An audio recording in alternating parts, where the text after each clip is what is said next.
Kevin Joy here from Big Body Ball. Let's talk a little USC recruiting. We'll start with the really poor year that USC had. That just can't happen at USC. Lincoln Riley has now finished his third year, and besides for his first year with Caleb Williams, it's been pretty poor. And that has gone with recruiting. They have not done a good job in recruiting in state from California, and they've tried to make good attempts in the South to get these 5 stars and blue chippers.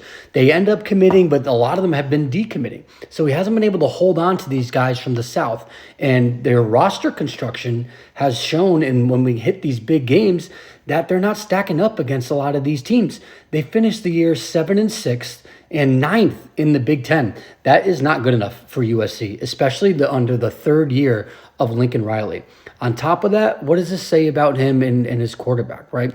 You have Miller Moss coming in who had, not high hopes, but thought that he'd be pretty competent. Wasn't expecting him to be Caleb Williams by any stretch, but now he had a year, he was okay, not that great, but he ends up transferring. Like, if you're a quarterback previously prior to Miller Moss, you are begging to play under Lincoln Riley because he's your ticket to success and to the NFL.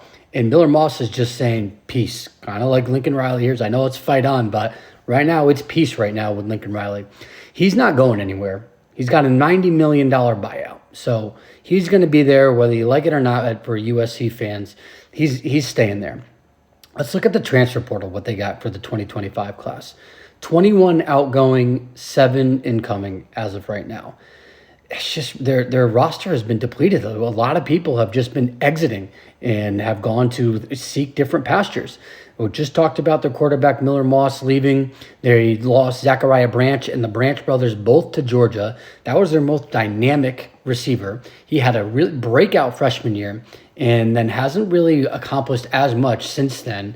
Could be because Caleb Williams isn't there anymore. But he was still like the most dynamic player on that team. He's gone. You have Deuce Robinson leaving. So they lost a lot of really big pieces in the portal. On top of that, Bear Alexander, I know that he ended up pretty much quitting on the team and putting his name in the transfer portal pretty early on in the season, a lot because I think he wasn't getting the reps that he wanted.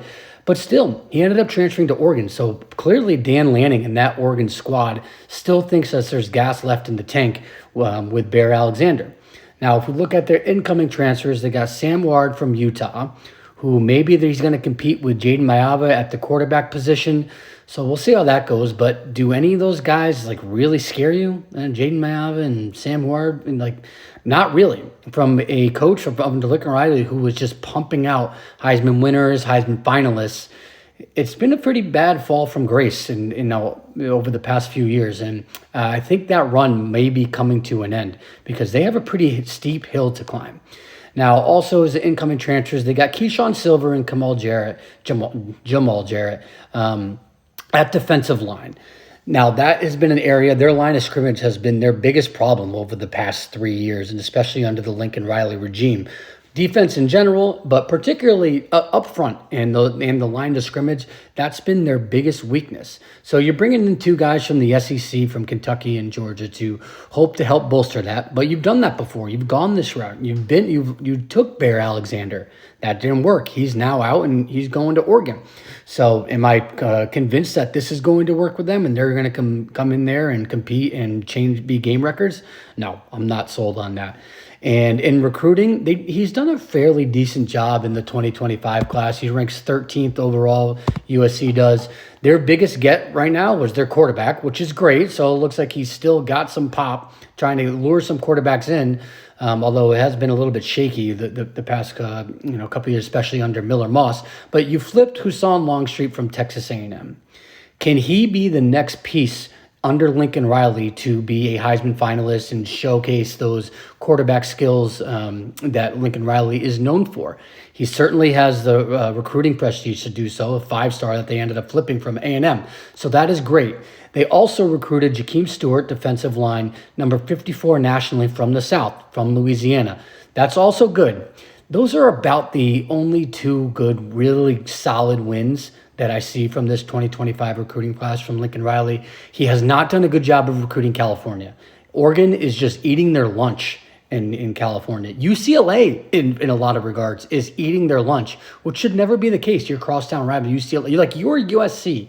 You cannot be losing these recruiting battles to UCLA, and that's what the state of this program is right now. But, if we want to look at some silver linings, he is prioritizing the line of scrimmage. You got three of the top recruits, three of the top four are on the line of scrimmage. 8 of the 22 are on the line of scrimmage. So he is putting some emphasis on the lines of scrimmage. We'll see how that all pans out. What do we expect from them in 2025? They have a pretty difficult schedule. Their out of conference is relatively easy. They have Missouri State and then Georgia Southern. Obviously, you have Notre Dame on there as well. They play every year. So that is a relatively manageable out of conference, minus Notre Dame. But then you have Michigan, Notre Dame, Iowa, Oregon, and UCLA. They have a relatively tough schedule. And another 7-6 or 6-6, this is not going to fly for USC. They are pretty hamstrung with them unless they're going to come up with loads of money for his buyout. But they're kind of stuck with him. And I don't know what he's going to be in the Big Ten. He finished 9th this year with a roster and that shouldn't rank 9th in the Big Ten.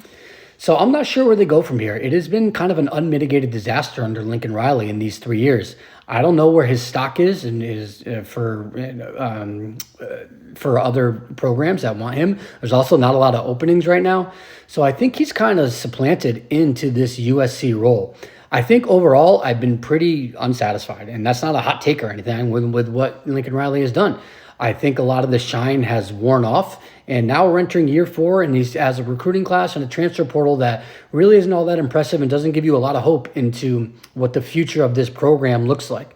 So all in all, I'm pretty out on USC right now. They have a lot of drastic measures to overcome, whether that be culture, play on the field, head coaching, offensive coordinators. They have a lot to work on here. And I think it's been a pretty big disappointment in this Lincoln Riley era. We'll see if he's able to flip it around. Follow Big Body Ball CFB on all socials.